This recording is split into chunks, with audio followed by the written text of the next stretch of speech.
ہم وہی کہیں گے جو ہمارا دین ہم کو بتاتا ہے. عمل کرو تو تمہارا بھلا ہے. الحمد لله الذي أبدع الأخلاق والأرضين من كان نبيا وآدم بين الماء والطين والصلاة والسلام على سيد الأنبياء والمرسلين أما بعد فأعوذ بالله من الشيطان الرجيم بسم الله الرحمن الرحيم سيعلم الذين ظلموا أي منقلب ينقلبون صدق الله العظيم وبلغنا على رسوله النبي الكريم ونحن على ذلك لمن الشاهدين والشاكرين والحمد لله رب العالمین. آئیے عقیدت اور محبت کے ساتھ نبی آل نبی کی بارگاہ عالیہ میں درود شریف پڑھنے. اللہم صلی علی سیدنا و شفیعنا مولانا محمد وبارک وسلم. صلو علیہ صلاۃ و سلام علیک یا رسول اللہ صلی اللہ تعالی علیہ وسلم. آج محرم کی 15 تاریخ ہے اور 10 محرم کو گزرے ہوئے 5 دن ہو گئے. اور یوم عاشورہ میں اکثر لوگوں نے جامع مسجد میں شرکت کی اور تاریخ کربلا اجمالاً سماعت کی. یوم عاشورہ کی برکتیں، رفعتیں، عظمتیں تو آپ نے ملاحظہ کی پچھلے جمعے میں. اب یہ بھی کوئی ضروری نہیں ہے کہ محرم کے ہی مہینے میں امام حسین کا ذکر ہو بعد میں نہ ہو، بلکہ امام حسین کا ذکر تو ہر سال ہونا چاہیے، ہر لمحہ ہونا چاہیے، ہر مہینہ ہونا چاہیے. چونکہ اکثر میں بھی کہتا ہوں کسے کسے بتاؤں کہاں کہاں حسین ہے، جہاں جہاں پکاریے وہاں وہاں حسین ہے. افضل ہے کل جہاں میں گھرانہ حسین کا، نبیوں کا تاجدار ہے نانا حسین کا. بس ایک پل کی تھی یزید کی حکومت، صدیہ حسین کی ہے زمانہ حسین کا. 2-3 باتیں نوٹ کریں، میں اپنے کلام آگے کروں. امام حسین کی پیدائش 5 شعبان اور 4 ہجری کو ہوئی مدینہ منورہ میں، اور یزید کی پیدائش 25 ہجری کو ہوئی. کتنی؟ 25 ہجری. تقریباً پیدائش کا فرق 24 سال یا 25 سال کا ہے. 25 سے 26 سال کا فرق ہے پیدائش میں. وہ 25 یا 26 سال بعد پیدا ہوا یزید پلید، اور امام حسین 25 سے 26 سال پہلے مدینہ منورہ میں آپ کی آمد ہوئی. امام حسین 55 سال 5 مہینے 5 دن کی عمر میں محرم الحرام کی 10 تاریخ جمعے کے دن 61 ہجری کو کربلائے معلیٰ میں جام شہادت نوش فرما کر اسلام کے علم کو بلند فرما دیا. اور یزید 64 ہجری کو وہ جہنم رسید ہو گیا، وہ اپنے انتقام کو پہنچ گیا. تو 64 ہجری یعنی 3 سال کے بعد کربلا واقعہ ہونے کے بعد میں 3 سال بعد وہ عذاب الہی میں گرفت ہوا اور دردناک موت اس کو ہوئی. 3 دن بظاہر کربلا والوں کے لیے پانی روکا گیا، لیکن اس کا معاملہ یہ تھا کہ اپنے قلعے میں بھی ایسی بیماریوں میں ملبوس ہوا یہ کہ العطش العطش یعنی پانی لاؤ پانی لاؤ، اس طریقے کے نعرے لگاتا تھا. لیکن اس کے باوجود بھی فوج، آرمی، وزیر، گورنر سب تھے، لیکن پانی حلق کے نیچے کوئی نہ اتار سکا. یہ عذاب الہی تھا. تو یوں سمجھیے کہ یہ ایک نوجوانی کے عالم میں رہا جب 60 ہجری میں حضرت امیر المومنین اجمالی طور پر حضرت امیر معاویہ رضی اللہ تعالیٰ عنہ کا وصال ہوا. اس کے بعد یہ تختہ نشی ہو گیا. اور 2-3 باتیں اور سن لیں آپ. کربلا کے بعد کیا ہوا یہ دنیا جاننا چاہتی ہے. کربلا تک لوگ کثرت سے سنتے ہیں، اس کے باوجود اس کے بعد میں دلچسپی لوگ کم رکھتے ہیں. اس کے بعد کیا ہوا، پھر یزید کے مر جانے کے بعد کس نے دین اسلام کی ذمہ داریوں کو نبھایا، اس کو بھی جاننا ضروری ہے. اس کے تعلق سے حضرت عبداللہ بن حنظلہ، یہ حضرت حنظلہ وہ صحابی رسول ہے جلیل القدر، جن کے تعلق سے حضور نے بکثرت خوشخبریاں سنائی ہیں. یہ غسیل الملائکہ ہے. ان کو اللہ تعالیٰ کے فرشتوں نے نوری انداز میں غسل عطا فرمایا. ان کے بیٹے ہیں عبداللہ، یہ مشہور تابعی گزرے، صحابی رسول کے بیٹے عبداللہ. یہ کہتے ہیں جب یزید تختہ نشی ہوا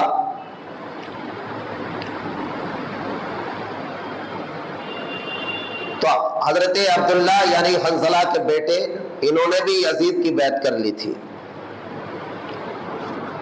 ان کے کلمات سے یہی ظاہر ہوتا ہے. وَتَاللَّهِ مَا جَعَلْنَا عَلَى يَزِيدَ حَتَّى خِفْنَا أَن نُرْمَى بِالْحِجَارَةِ مِنَ السَّمَاءِ. حضرت عبداللہ بن حنظلہ کہتے ہیں کہ ہم نے خدا کی قسم اس وقت یزید کی بیعت ختم کر دی تھی، ہمیں پورا غمان ہو گیا کہ اب آسمان سے پتھروں کی بارش ہونے والی ہے. ہمیں ایسا خوف ظاہر ہوا کہ اب اللہ تعالی ہمارے اوپر پتھروں کی بارش آسمان سے کر دے گا. اس وقت ہم نے یزید کی بیعت توڑ دی تھی. انہو رجل ینکح الامہات والبنات والاخوات، کہتے ہیں وہ یزید ماؤں سے، بیٹیوں سے، بہنوں سے نکاح کرتا تھا. وَيَشْرَبُ الْخَمَرَ، شراب کھلا پیتا تھا. وَيَدْعُ الصَّلَاةَ، کھلم کھلا نماز چھوڑتا تھا، یعنی تاریک نماز تھا، نماز چھوڑنے کی اس کی عادت تھی. جب حضرت عبداللہ بن حنظلہ کہتے ہیں ہم نے جب یہ معاملات دیکھے تو ہمیں خوف ہوا کہ اگر اس اسنا میں ہم اس سے دور نہ ہوئے تو ہمارے اوپر آسمان سے پتھروں کی بارش ہوگی. یہ مستند بات ہے. اس کو فقیہ ملت مفتی جلال الدین امجدی نے بڑے واضح طور پر اپنی تحقیق کے اندر اوپر لیا ہے. اسی طرح بے پناہ تابعین اور وہ صحابی رسول جنہوں نے کربلا کا واقعہ نمودار ہونے کے بعد کوفے کے اندر اپنی آنکھوں سے دیکھا، اس کے بعد دمشق جنہوں نے اپنی آنکھوں سے امام حسین رضی اللہ تعالی عنہ کے گھر والوں پر ظلم ہوتے ہوئے دیکھا، جن میں سے بڑے جلیل القدر صحابی حضرت عبداللہ بن عفیف ازدی، جن میں سے زید بن ارقم رضی اللہ تعالی عنہ، جن میں سے حضرت سہیل رضی اللہ تعالی عنہ، حضرت ابو زردہ رضی اللہ تعالی عنہ، یہ وہ جلیل القدر صحابی نعمان بن بشیر جن کو معزول کر دیا گیا تھا. ان کے دل میں بڑی اہل بیت سے محبت تھی. جب کربلا واقعہ نمودار ہوا تو ظاہر سی بات ہے، میں نے 10 محرم کو عاشورے کے دن بھی بتایا تھا کہ حضرت امام حسین رضی اللہ تعالی عنہ نے جام شہادت نوش فرما لیا. کس کی خاطر؟ دین کی خاطر، دین کی حفاظت کے لیے، دین کی عروج کے لیے جو دین پر آنچیں آ رہی تھی، جو دین کو مٹایا جا رہا تھا، بلکہ ایک جبرن یزید بیٹھ کر کے دین اسلام کو تار تار کرنا چاہتا تھا، یعنی دین اسلام کو ختم، خلفائے راشدین کے اصولوں کو مٹانا چاہتا تھا۔ یہ تمام باتیں یزید کے اندر بہت زیادہ ظاہر تھیں۔ اس کے بعد کیا ہوا اس کو سنیں گے تو پتہ چل جائے گا کہ یزید دل و دماغ کا کیسا تھا، کتنی بیماریوں میں ملبوس تھا، کیسے اس کے دل و دماغ پر کینسر تھا، جو یزید اب دین اسلام کو تار تار کرنا چاہتا تھا۔ جب ظاہر ہوا کہ کربلا معلی نمودار ہو گیا، حضرت علامہ جلال الدین امجدی فقیہ ملت لکھتے ہیں کہ کربلا جیسے ہی نمودار ہوا تو انہوں نے ظلم و ستم کی کمی نہ کی، بلکہ ان کا ظلم و ستم اور بڑھتا چلا گیا۔ 10 محرم تھی، عاشورے کا دن تھا، حسین کربلا میں شہید تو ہو گیا، لیکن حسین کا سر پاک انہوں نے اپنے نیزے اور بھالے میں نوچ کے اوپر ظاہر کر دیا۔ اس میں یہ کہنا مقصد تھا ان یزیدیوں کا، عمر بن سعد اور شمر کا، اور جو ہے خولد بن یزید، ان کا کہنے کا مطلب یہ تھا کہ سر حسین کو جب سر تن سے جدا کیا تو مولا حسین کا سر انہوں نے نیزے میں نوچا، یعنی ایک بھالے میں اوپر سر کو نوچنے کے بعد اوپر اٹھایا۔ اور اس کے بعد کیا ہوا، راویوں نے اور مورخین نے بیان کیا ہے، عمر بن سعد ایک دن وہاں پر موجود بھی رہا۔ جب حسین کا سر پاک تن سے جدا ہو گیا تو انہوں نے ظلم میں کمی نہ کی، بلکہ جو خیمے میرے حسین نے اپنی گھر والیوں کی حفاظت کے لیے لگائے تھے، حضرت زینب، حضرت سکینہ، حضرت شہر بانو اور چھوٹے چھوٹے بچے، امام زین العابدین اس کے اندر محافظ تھے۔ اس کے بعد کیا ہوا، انہوں نے یزیدیوں نے سب سے پہلے آگ خیموں میں لگائی مولا حسین کے گھر والوں کے لیے، یعنی وہاں کون تھی، اسلام کی بیٹیاں تھیں، اور یہ وہ بیٹیاں تھی زمانے کی بیٹیوں سے مقدس تھی، یعنی قیامت تک جو بیٹیاں آنے والی ہیں ان سے زیادہ پاکیزہ، ان سے زیادہ طاہر اور مطہر، اور وہ جنتی نوجوانوں کی سردار ماں، ان کی لاڈلیاں اس کے اندر موجود تھی۔ مولا حسین نے کہا تھا میں جب شہید ہو جاؤں تو باہر مت نکلنا، نہ رونا ہے، نہ پیٹنا ہے، نہ سینہ کوٹنا ہے، صبر و استقامت میں رہنا ہے۔ اللہ صبر والوں کے ساتھ ہے۔ اب ظاہر سی بات ہے اللہ صبر والوں کے ساتھ ہے تو ان سے زیادہ، ان نفوس قدسیہ سے زیادہ خدا کن کے ساتھ ہو سکتا ہے؟ یہ صبر و استقامت والی جماعت تھی، چاہے ان کے اندر چاہے بیٹا ہو، چاہے بیٹی ہو، چاہے ماں ہو، چاہے باپ ہو، ان سے زیادہ خدا کسی جماعت کے ساتھ نہیں ہو سکتا، اس لیے کہ اللہ نے فرمایا ان اللہ مع الصابرین، اللہ صبر کرنے والوں کے ساتھ، اللہ استقامت کرنے والوں کے ساتھ، اللہ تقوی پرہیزگاری والوں کے ساتھ، اللہ خوف خدا رکھنے والوں کے ساتھ۔ اب ذرا دیکھیں کربلا واقعہ نمودار ہوا، حسین نے کہا خیمہ لگایا کہ اس کے اندر رہنا ہے، باہر نہیں آنا ہے۔ یہ تعلیم امام حسین کی تھی، نوٹ کرتے چلے جانا اور عمل بھی کرتے چلے جانا۔ ظلم کس پر ہو رہا ہے؟ حسین پر۔ پانی کس پر بند کیا جا رہا ہے؟ حسین اور حسینیوں پر۔ اور کھانا پانی کس پر بند کیا جا رہا ہے؟ امام حسین پر۔ اور امام حسین کیا کہہ رہے؟ پانی نہ ملے تو مت ملے، کھانا ملے مت ملے، لیکن بھوک کو جو ہے برداشت میں تبدیل کرنا، صبر میں تبدیل کرنا، پانی مت پیو، روزہ خدا کے لیے رکھو، تلاوت کرو، قرآن کی تلاوت کرو، عبادت کرو۔ یہ لمبا طویل خطبہ امام حسین کا کربلا میں امام زین العابدین نے اپنے کانوں سے سنا اور دیکھا بھی۔ اس کے بعد 35 سال کی زندگی میں اکثر تابعین سے یہی کہتے رہے، میرے بابا نے کبھی بھی صبر و استقامت سے ہٹنے کے لیے نہیں کہا، بلکہ کہا جو خدا نے چاہا وہ ابھی ہو کے رہے گا، اور خدا ہمارے ساتھ ہے، اور کل قیامت کے دن بھی لوگ دیکھیں گے خدا کا فضل ہم پر کتنا ہے۔ آگے آ جائیے، ذرا پوری مسجد خالی ہے، باہر کیوں بیٹھتے ہیں؟ اندر آئیے، لوگ آتے ہیں پیچھے سے، یہ عادت پیچھے بیٹھنے کی مت بنائیں، آگے بیٹھا کریں۔ آگا